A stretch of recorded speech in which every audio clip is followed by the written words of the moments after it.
যে এখানে যারা দাঁড়িয়ে আছে তাদের বাসস্থান নেই।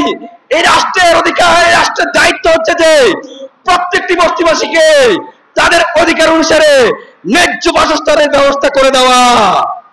কিন্তু আমরা দেখছি শেখ হাসিনা সরকারের মতো এই সরকার অনেকটা তালবাহানা করছে, অধিকার নিয়ে তারা খেলাফড়া করছে।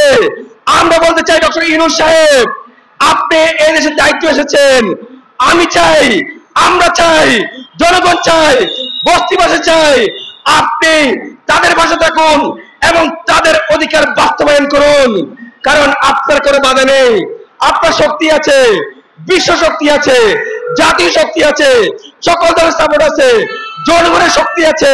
অতএব সকল শক্তি নিয়ে, সকল বাধা অতিক্রম করে বস্তিবাসীর সাথে যে ধরনের দীর্ঘদিনের যে আশ্বাস, তাদের যে অধিকার, এই অধিকার নিয়ে কোন প্রকার কালক্ষেপণ না করে অতি শীঘ্রই অনতিবিলম্বে তাদের অধিকার বাস্তবায়ন করুন, বাস্তবায়ন করুন, বাস্তবায়ন করুন। ধন্যবাদ সবাইকে।